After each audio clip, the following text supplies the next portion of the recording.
Jumpa lagi di Kongres, saya CF, tuan rumah Kongres. Episode kali ini kita kedatangan tamu spesial, Mas Andri Permana. Selamat siang, Mas Andri. Selamat siang. Beliau adalah Ketua Fraksi PDI Perjuangan Kota Tangerang, sekaligus sebagai Ketua Perbasi Kota Tangerang, ya Mas Andri ya? Siap. Ya. Jadi memang kita udah lama pengen ketemu, cuman baru sekarang, Mas. Bener. Iya. Jadi Mas Andri, banyak hal yang harus saya belajar dari Mas Andri. Jadi kita mulai dari perjalanan karir Mas Andri nih. Dari awal sampai masuk ke dunia politik. Jadi yang semacam apa, niatannya bagaimana Mas Andri? Silakan Mas. Oke, terima kasih Mas Cucun dan buat teman-teman di rumah, bahwa pertama sih yang kenapa ya alasan terjun ke politik ini kan akhirnya menjadi sebuah hal yang nggak bisa dipisahin dalam proses saya tumbuh dan berkembang. Ya. Kan gitu. Dan saya dibesarkan oleh seorang ibu yang luar biasa. Kebetulan ibu saya seorang politisi. Jadi dari saya kecil, dari saya SD kelas 6 itu ibu saya sudah menjadi politisi, dan itu sangat mempengaruhi perjalanan saya. Dan SMP itu saya ngeband. SMP itu saya anak band. Anak band? SMP saya ngeband, saya nonton konser sampai mana segala macam gitu kan. Dan itu akhirnya mempengaruhi kenapa saya sebagai politisi itu kadang lebih mengedepankan aspek-aspek yang sifatnya sensitivitas gitu ya. Lebih pakai perasaan dibandingkan logika. Karena memang perjalanan awalnya saya ini hobi main musik. Ada seninya gitu? Yes. Nah, SMA akhirnya Tuhan mempertemukan saya sama basket. Saya baru main basket tuh malah SMA kelas 1.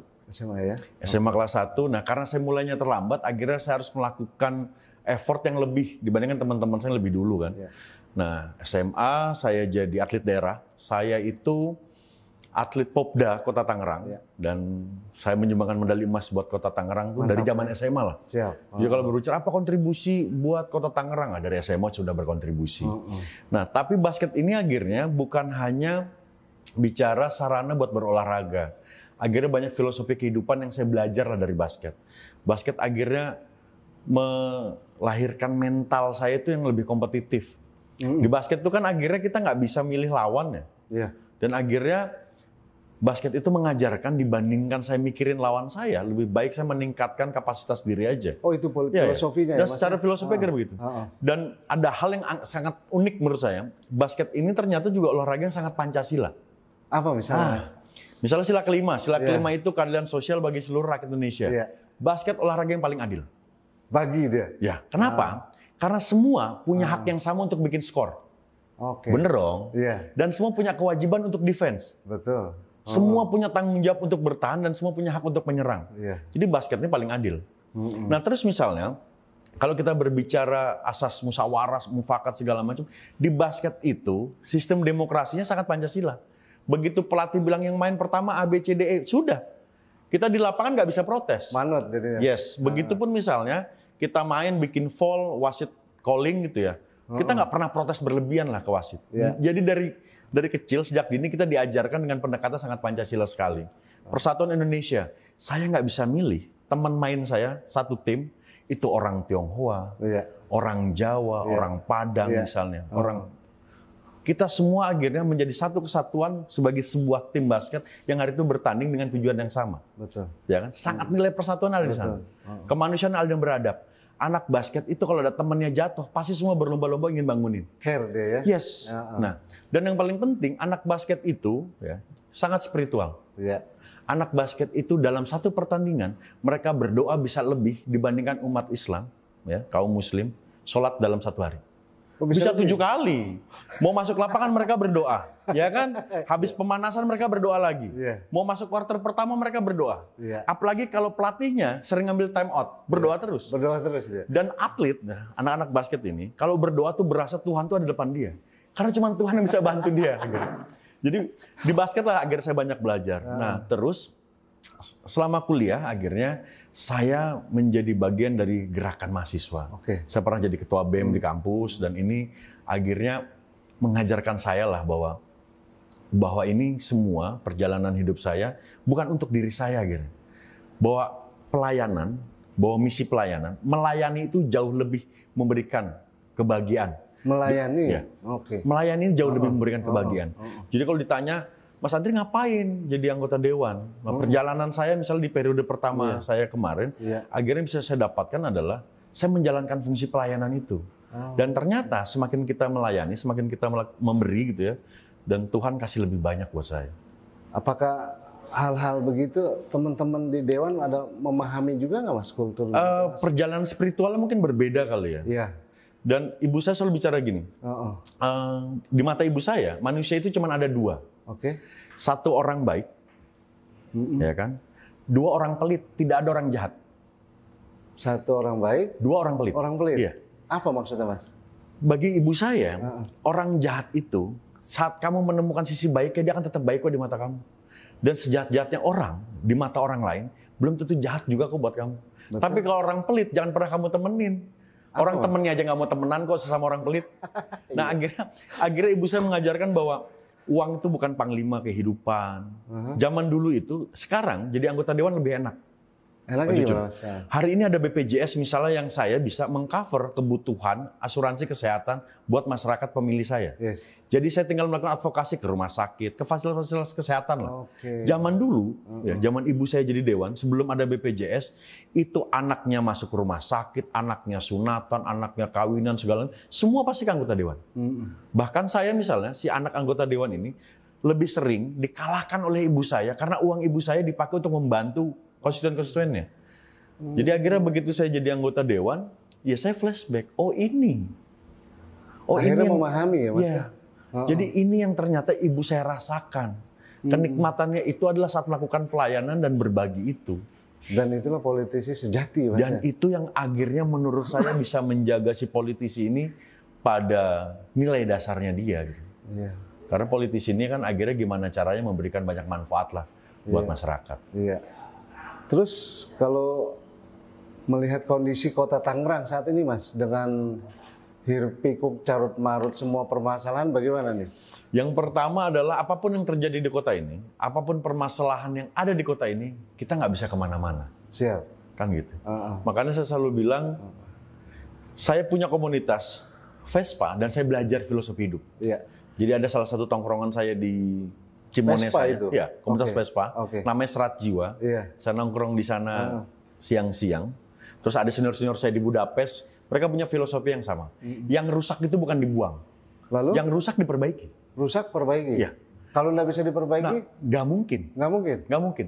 Oke. Karena di balik kesulitan pasti ada kemudahan. Tinggal sejauh mana niat kita, ya, berkolaborasi dengan niat-niat baik yang lain untuk kita menyelesaikan permasalahan bersama-sama. Setuju. Karena kita nggak bisa kabur. Betul. Jadi kalau ditanya, Mas Cucun orang mana? Saya orang Tangerang. Mas Andri orang mana? Orang Tangerang. Begitupun 1,8 juta penduduk yang lain akan selalu bilang, kamu orang mana? Orang Tangerang. Dan apapun yang terjadi pada kota ini, kita nggak bisa pergi kemana-mana. Jadi kita nggak mungkin lari dari masalah.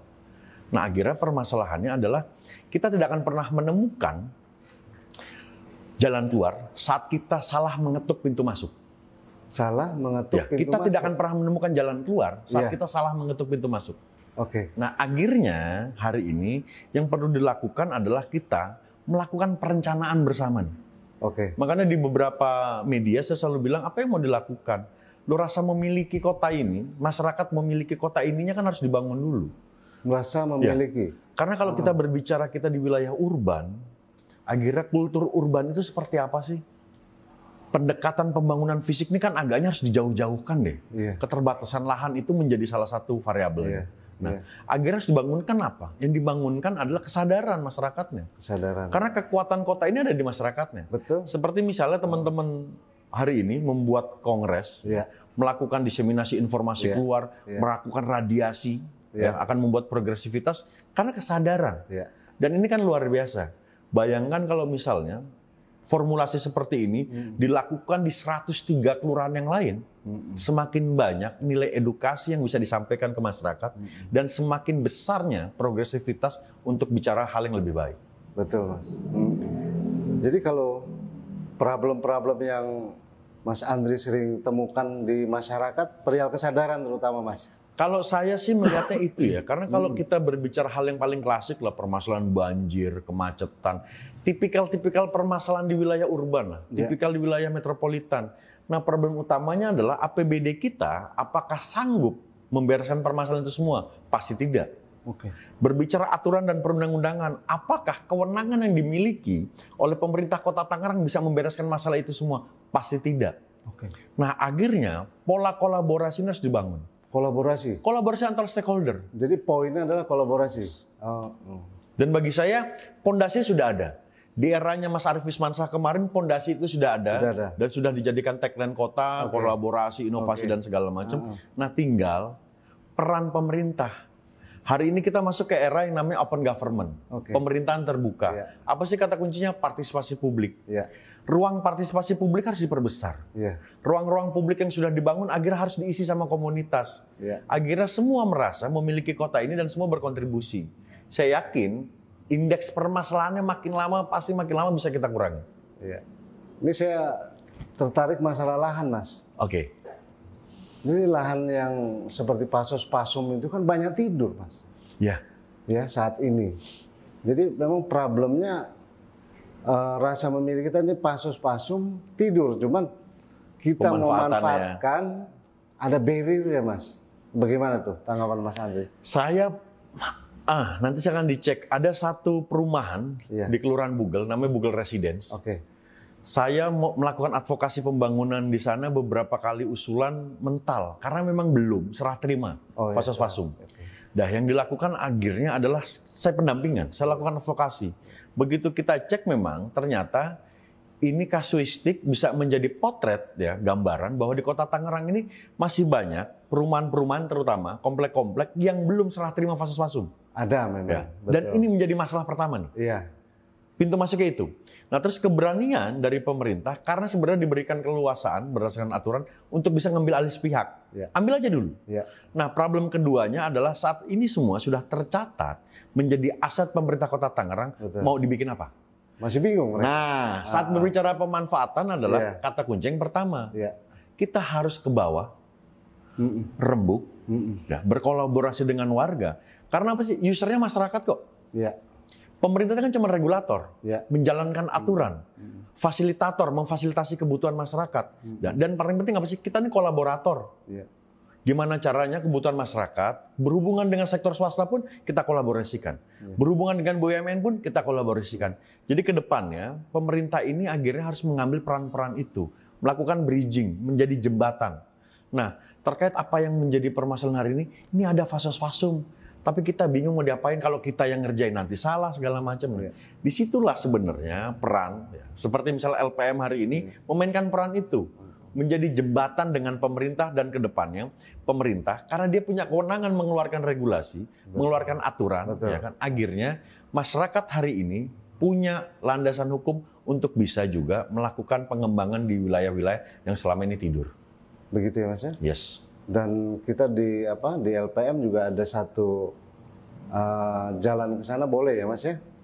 Boleh lah. Ini kan perannya bagaimanapun juga LPM ini akhirnya harus memainkan peran strategis. Peran strategis. Iya. Karena LPM ini kan juga berangkatnya memang dari masyarakat kan. Gimana cara pemberdayaan itu memang diwujudkan melalui program-program si LPM itu yang berkolaborasi dengan pemerintah. Setuju, Mas. Karena proses kemitraannya berjalan. Iya. Dan isu menarik itu, Mas, perihal tenaga kerja dan tingkat pengangguran kan khususnya di Provinsi Banten dan kota ini kan salah satu penyumbang, Mas. Bagaimana? Tapi kalau ngelihat datanya hari ini tingkat penganggurannya itu menurun. Di kota. Lucunya ya, tingkat kemiskinannya naik. Nah, kok bisa gitu, Mas? Nah, paradoks.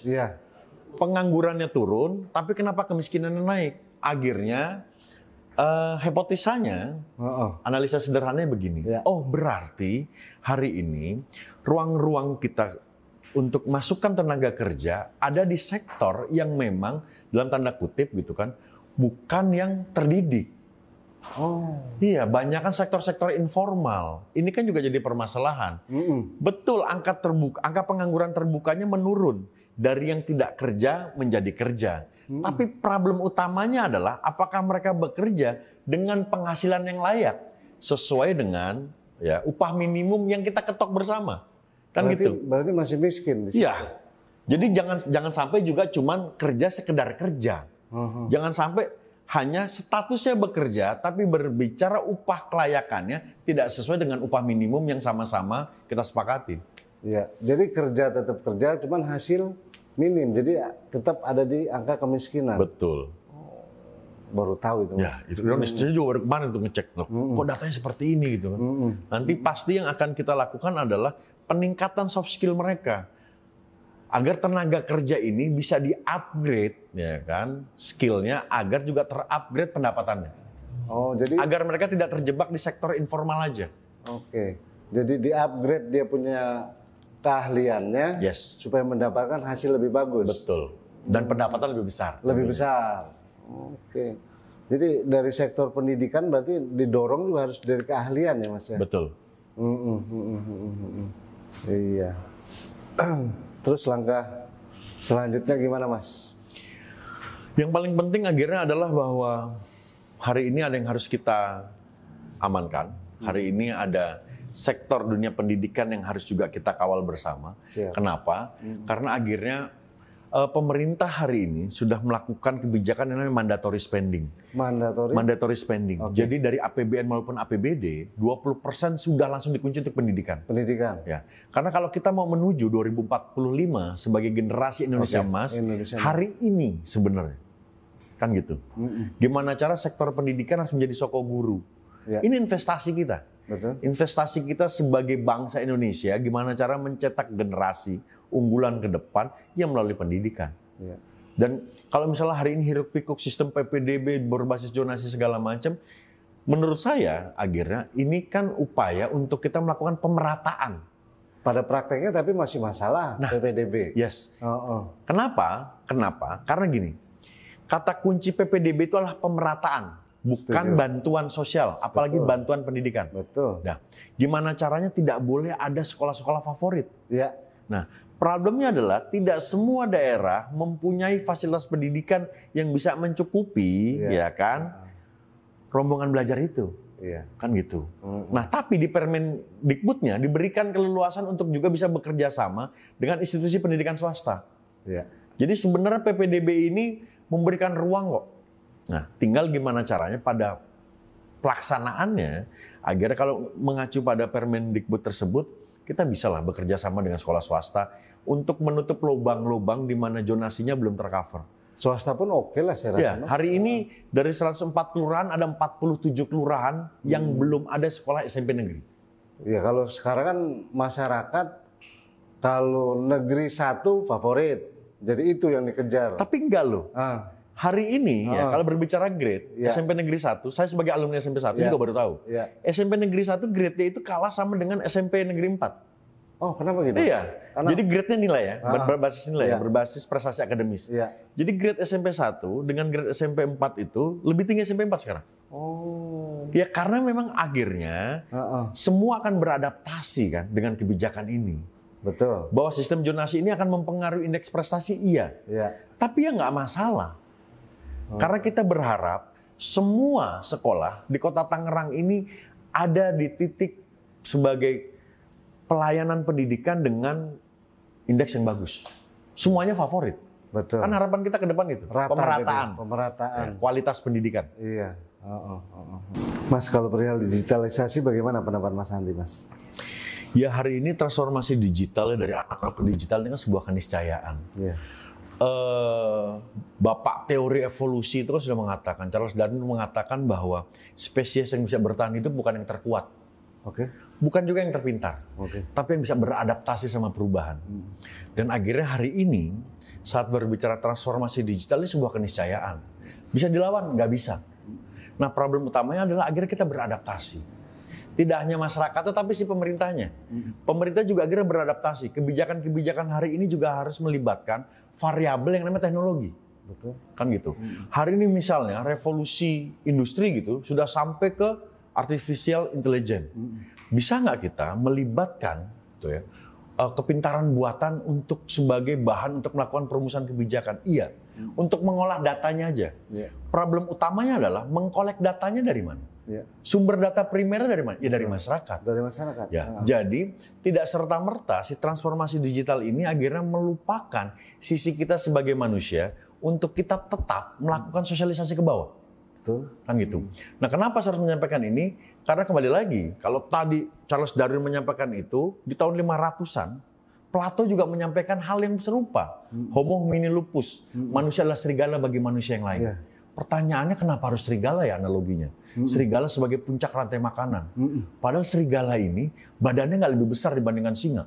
Larinya juga nggak lebih cepat dibandingkan cheetah. Betul. Gimana bisa ya, serigala yang badannya lebih gede sedikit dibandingkan anjing, larinya juga lebih kencang sedikit dibandingkan anjing, dia bisa jadi puncak rantai makanan. Ternyata serigala tidak pernah memakan serigala yang lain. Serigala bertarung dengan kawanannya. Ini kan menunjukkan bahwa kita ini semua makhluk sosial, harus bersama-sama. Nah, permasalahannya apa sih? Transformasi digital ini bisa dilakukan nggak di Kota Tangerang? Sudah sebenarnya. Sudah dilakukan? Sudah. Okay. Pondasinya sudah dilakukan dan di era kepemimpinan kemarin Mas Arifin Bismansa, menurut saya beliau sudah menempatkan peletakan pondasi terutama di sektor pelayanan publik, sudah cukup. Tinggal gimana caranya, apa sih efektivitasnya, kenapa kurang, kan gitu. Bahkan misalnya perdebatannya adalah warga Neglasari misalnya, hampir semua warga Neglasari punya aplikasi yang hijau itu. Bukan micet, bukan. Gojek. Gojek. Tapi kenapa tidak semua warga Neglasari punya, di handphone dia ada aplikasi Tangerang Live? Berarti ini kan menunjukkan bahwa Gojek itu jauh lebih mereka butuhkan untuk menunjang hidup mereka dibandingkan si Tangerang Live. Dari sisi kebutuhan. Yes. Nah, gimana caranya akhirnya? Harus dipaksa nggak? Harus dipaksa. Karena pendekatan koersif. Penerapan kebijakan harus ada yang namanya sisi koersif. Memaksa publik untuk menggunakan kebijakan itu. Boleh nggak? Boleh. Kenapa? Karena kita juga khawatir kalau kita sayang sama masyarakat kita, kalau ini dibiarkan aja nggak kita paksa, khawatirnya masyarakat kita ketinggalan. Betul. Dan kalau masyarakat kita ketinggalan, akhirnya nanti yang namanya upaya kita untuk meningkatkan indeks pembangunan manusia, mempercepat laju pertumbuhan ekonomi pun juga jadi terhambat. Betul. Jadi digitalisasi ini adalah sebuah keniscayaan dan menurut saya tidak hanya pemerintah, akhirnya masyarakatnya pun juga harus melek teknologi dan dipaksa untuk melakukan digitalisasi dalam semua sektor hidup. Iya, karena digitalisasi saat ini kan menjadi satu tantangan ya Mas ya, tantangan besar untuk saat ini ya. Dan memang jadi satu tuntutan ya. Iya. Kalau melihatnya dari sisi itu, tapi kalau melihatnya dari in a good way, ini akhirnya privilege. Orang apa-apa jadi mudah kok. Betul. Tinggal kan gimana gap ini, disparitas antar generasi. Yang baby boomers dengan millennials, yang millennials ke Gen Z, yang Gen Z ke Alpha, gitu ya. Gap antar generasi ini bisa nggak misalnya? Alpha hari ini misalnya anak saya, anak umur 45 tahun itu, sudah bisa main handphone, segala macam kan gitu. Dan faktanya hari ini pun anak-anak kan seneng dia main handphone itu tiap hari Mas, gadget ya. Jadi dari hal yang, kan itu banyak menjadi hal negatif. Bagaimana tuh bisa kita mengarahkan menjadi hal yang positif Mas? Ya akhirnya kalau menurut saya gini, perangkat teknologi ini kan cuma instrumen. Betul. Just a tools, cuman alat. Toolsnya ya. Jangan sampai juga akhirnya si alat ini yang memperalat kita. Usernya tetap kita dong. Betul. Bosnya tetap kita dong. Nah makanya hari ini dalam studi parenting, tumbuh kembang anak, bisa nggak kita melakukan yang namanya menunjang pertumbuh kembangan anak ini melalui teknologi? Bisa ya. Cuman kan hari ini kadang memang kitanya pun sebagai orang tua misalnya udah gampang deh ditaruhin handphone. Yang penting diem. Terus dikasih YouTube Cocomelon gitu-gitu kan. Nah, ada nggak nilai positifnya? Ada. Anak saya misalnya mengenal bahasa Inggris pertama memang dari YouTube. Kan gitu. Nah, tinggal gimana caranya apabila kita tidak bisa mengurangi ketergantungan anak kita terhadap si gadget ini. Yang bisa kita lakukan adalah gimana caranya mereka diarahkan menggunakan gadget ini untuk hal-hal yang lebih positif. Betul. Kan gitu. Hari ini banyak aplikasi di sosial media gitu ya, di internet yang juga bisa menunjang kok untuk perkembangan mereka, bisa belajar melalui internet. Dan Mas Andi juga ada program ke sana ya Mas Andi? Iya. Ini saya lagi inisiasi itu, saya banyak belusukan ke beberapa komplek gitu kan. Ini sudah berjalan di beberapa minggu. Gimana caranya pertanggungjawaban. Akhirnya menumbuhkan itu. Mengedukasi ya Mas ya. Ada lo responsibility. Ada pertanggungjawaban di balik penggunaan si handphone ini. Kan gitu. Gimana caranya handphone ini jangan cuman dalam tanda kutip ya, akan selalu membawa hal yang negatif. Ada positifnya kok. Dan daripada saya memberikan hal yang menakut-nakuti generasi-generasi yang muda ini, lebih baik saya memberikan mereka harapan. Karena dalam teori motivasi ada dua hal kita bisa menggerakkan manusia. Yang satu kita tebar ketakutan, yang dua kita berikan harapan. Dan saya lebih memilih untuk memberi harapan itu. Lebih baik handphone ini bisa loh untuk cari cuan, handphone ini bisa loh untuk kita buka ini, buka itu. Tapi harapan nggak palsu ya Mas ya? Ya akhirnya kita akan mengkonkretkan itu bersama-sama. Betul. Lalu kalau kita cerita UMKM saat ini gimana Mas? Pertama adalah, apa sih definisi UMKM? Ini kan kadang kita suka lupa.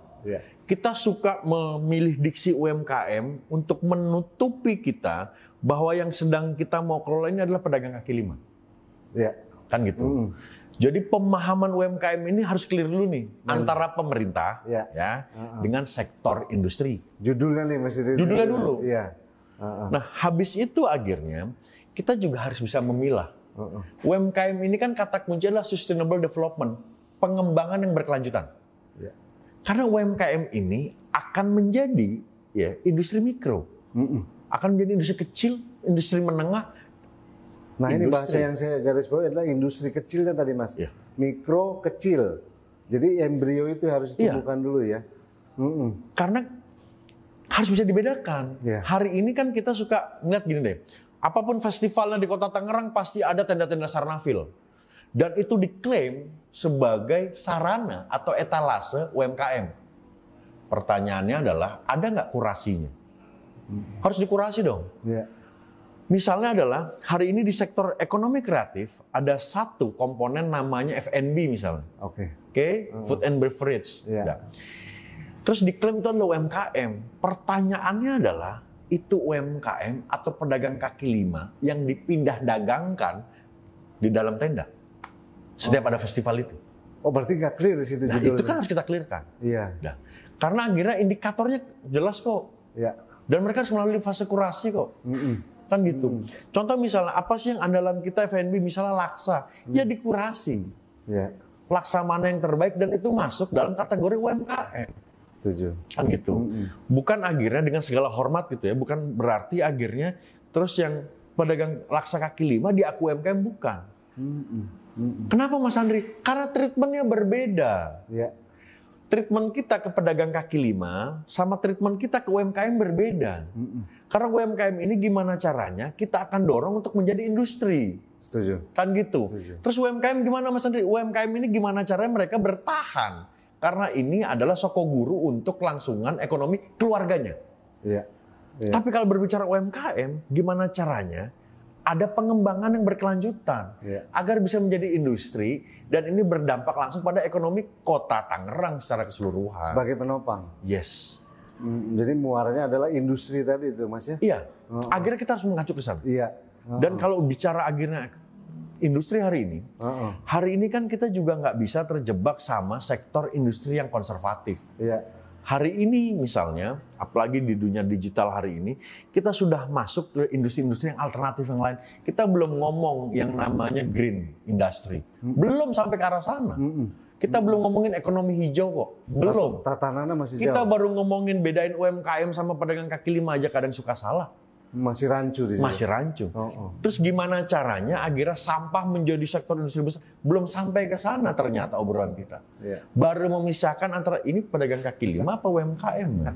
Mas Andri kalau yang kita kelola di pinggir-pinggir jalan itu UMKM apa pedagang kaki lima? Bisa jadi UMKM. Begitu Mas? Karena apa? Kualitas produk. Contoh misalnya ini. Saat dia misalnya sektor produksinya di rumah dan segala macam, bagi saya itu pedagang kaki lima. Pedagang kaki lima bukan hanya urusan makanan. Tapi begitu ini, kemasannya diperbaiki, di-upgrade, brandingnya dilakukan, pemasarannya dibantu. Jadi UMKM nggak? Jadi usaha menengah. Terus tiba-tiba dikapitalisasi produksinya.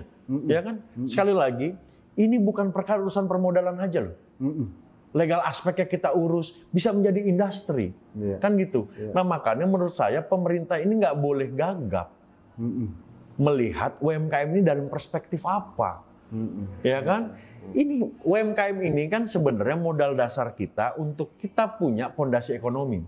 Karena saya yakin dan percaya ekonomi Indonesia tidak dibangun dengan fondasi konglomerasi, tapi dibangun oleh industri kecil dan menengah. Kenapa? 98 kita tidak langsung ambruk. Kenapa kemarin pasca pandemi kita nggak langsung ambruk? Karena fondasi ekonomi Indonesia bukan konglomerasi. Oh, masih ditopang tadi itu. Iya. Karena akhirnya sektor-sektor kecil ini menopang, putaran uangnya masih banyak di bawah. Bayangkan kalau semuanya konglomerasi, tiba-tiba kehantam isu fiskal dan moneter, habis kita semua. Mereka check out selesai. Yes. Berarti PR-nya adalah sosialisasi terhadap masyarakat, apa tuh judul 9 UMKM dan harus kemana gitu ya Mas? Kalau saya akhirnya bahasa itu terlalu terlalu birokratis ya. Terlalu birokratis. Sosialisasi, no man. Hari ini kita turun ke bawah, ya. Percayakan juga, saya percaya betul, perangkat RT dan RW ini ujung tombak pelayanan publik. Ujung tombak pelayanan publik. Birokrasi pemerintah tidak sampai ke nano targeting. Di bawah mikro ada namanya nano. Kita ngomong industri mikro, kita ngomong industri nano. Ya. Apa itu nano? Di rumah.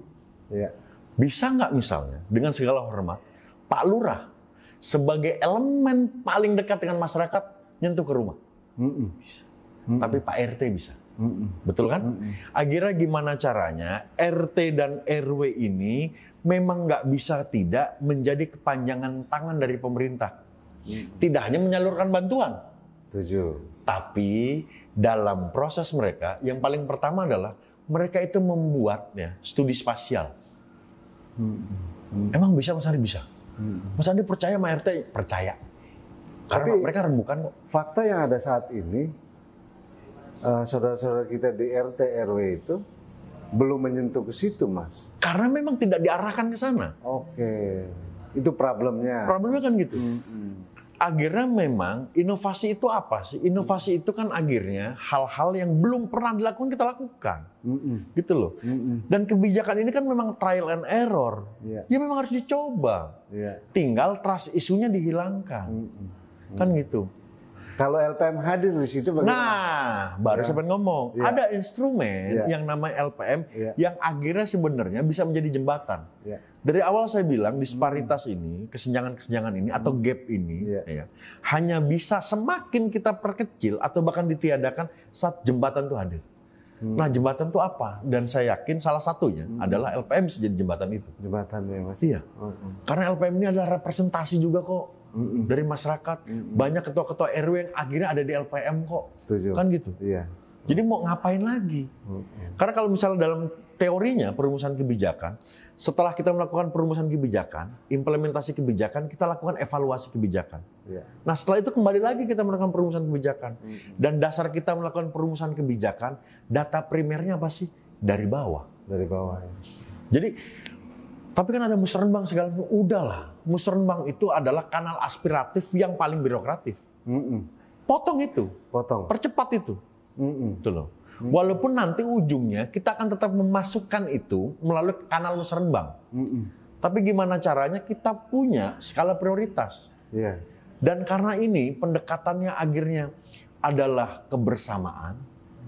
RW ini bisa diajak ngomong, Pak di sini dulu ya. Karena kalau saya bangun unit di tempat Bapak, tetap banjir. Karena ini urusan hulu hilir. Ada hukum fisika nggak bisa kita lawan. Contoh, misalnya kalau kita mau menata urusan pembangunan kayak gitu. Atau misalnya kita mau menata nih sektor UMKM, permasalahan sosial terkait kemiskinan segala macam, kita bisa ngomong, Pak ini urusan bantuannya pasti nggak sama. Karena wilayah Bapak RW yang ini jauh lebih butuh yang lebih banyak. Bisa ngerti nggak? Bisa. Karena apa? Ya itu tadi. Homo homini lupus. Kita ini akhirnya menjadi kawanan serigala yang akan jaga kawanannya. Gitu ya Mas ya? Yes. Kalau melihat kondisi Cipondo Indah per hari ini, Mas Andri? Macet tadi. Kebetulan Cipondo Indah ini lumayan dekat dari rumah mama saya, di Taman Royal. Akhirnya saya lewat pinggir kali segala macam. Kembali lagi, kenapa sih saya selalu ngomong kemana-mana gembar-gemborkan isu penataan gitu? Karena saya selalu suka memilih kata itu, bersama menata kota gitu. Kenapa nggak membangun? Karena bagi saya pembangunan itu sebuah keniscayaan, pasti bangun kok. Pasti bangun kok. Tapi konstruksi pikir dan niat adalah melakukan penataan. Menata. Iya, jangan sampai misalnya ini nggak perlu dibangun, ditata aja beres. Harusnya. Kita lupa nata tapi mikirnya bangun terus. Yang ada malah nambahin keruwetan. Kan gitu. Nah, kenapa saya harus memilih kata ini? Karena kita belajar namanya tata kelola pemerintahan, kita belajar tata kota. Dan di tata kota itu akhirnya ada pembangunan. Tata kelola pemerintahan di dalamnya juga akhirnya ada pembangunan. Tapi kita lupa. Yang semrawut ini ditata. Terus membangun apa? Di wilayah yang sudah semrawut. Tapi kalau nata sama pembiaran bagaimana, Mas? Nah, itu tadi. Akhirnya ini kan berbicara komitmen. Komitmen siapa? Ya komitmen bersama. Makanya setelah kita ketemu kata menata, harus ada kebersamaan. Ya bersama-sama. Jadi dari awal entry point-nya adalah gimana caranya membangun bonding antara masyarakat dengan pemerintah. Bahwa akhirnya sampai pada titik, kalau bahasa kerennya saya ini di anak-anak kita nih, di teman-teman saya selalu ngomong, the city belong to us. Kota ini punya kita. Gitu loh. Rasa terus mau ngapain? Iya. Sense of belonging-nya dibangun. Seperti halnya misalnya Om Cucun hari ini ya kan melakukan edukasi ke publik. CF saya, Mas. melalui ini gitu ya. Karena apa sih? Karena kecintaan. Ya kan? Dari tadi kita ngomongin hal yang sifatnya general, tetap ada pertanyaan ya yang sangat lokal sekali. Cipondo Indah gimana? Karena kecintaan, bener? Kan gitu. Udah terlalu lama di sini, Mas. Yes. Terus masih disangsikan ke Tangerang, dia nggak mungkin. Sekali lagi kita nggak bisa kemana-mana nih. Tuhan akhirnya ya kan memberikan tugas pelayanan kita di kota ini dengan segala macam problematikanya. Saya udah 23 tahun di Polres, Mas. Tuh. Dan memang problemnya penataan tadi. Tinggal komitmen sih. Menurut saya bisa nggak? Pasti bisa. Bisa ya. Karena sekali lagi tapi begini. Ini kan akhirnya kota ini cukup besar untuk kita berbagi, tapi menjadi sempit saat kita berebut. Makanya ditata. Iya, setuju. Bener dong, ya nggak? Jangan sampai terus akhirnya dalam proses upaya saya misalnya untuk melakukan penataan dihadapkan sama mereka ini kan mau cari uang untuk mereka makan. Setuju. Ini kan urusan perut, oke. Klasik. Oke. Kita pun juga tidak mau menjadi orang yang jolim. Tapi sekali lagi, pembiaran pun juga jolim. Karena saat berbicara masyarakat, semuanya punya hak yang sama. Hak untuk hidup dan hak untuk nyaman. Betul. Gimana caranya kita cari epicentrumnya di tengah. Kalau cuman becek-becek dikit nggak apa-apa dah. Yang penting gue berangkat kerja udah serapi. Gue pulang kerja udah rapi. Kan itu yang kita mau. Yang mau cari uang, karena ini bicara hajat hidup keluarganya, monggo, karena kita atur. Tapi yang juga mau bekerja, keluar rumah, tidak terganggu sama jalanan yang berantakan. Akhirnya pribadi happy. Bisa nggak? Bisa. Bisa ya. Kan gitu. Dasarnya apa? Komitmen. Dan sekali lagi, ini kota ya cukup luas untuk kita berbagi. Tinggal gimana cara semua berbagi perannya. Saya yakin semuanya pasti akan ketemu titiknya. Terakhir Mas Andri, untuk pesan ke anak-anak muda kita di Kota Tangerang, Mas. Berikan satu support buat anak-anak muda di Kota Tangerang. Oke, yang pasti buat teman-teman saya generasi muda Kota Tangerang, ada hal yang memang nggak bisa kita hindarin saat kita keluar, bahwa kita ini tetap anak Tangerang. Dan saya pun sama seperti teman-teman di sana, saya melewati banyak hal dalam hidup saya di kota ini. Dan apapun yang terjadi ke depannya di kota ini, kita akan selalu menjadi bagian di dalamnya. Dan saya rasa the city belong to us, kota ini punya kita. Sudah saatnya kita ngambil banyak peran bersama orang-orang tua kita, bersama senior-senior kita, saya yakin kota ini akan bisa lebih baik buat generasi kita dan buat generasi adik-adik kita. Mantap. Mereka. Iya. Terima kasih Mas Sama-sama. Andri. Sehat selalu. Sukses Mas Siap. Andri.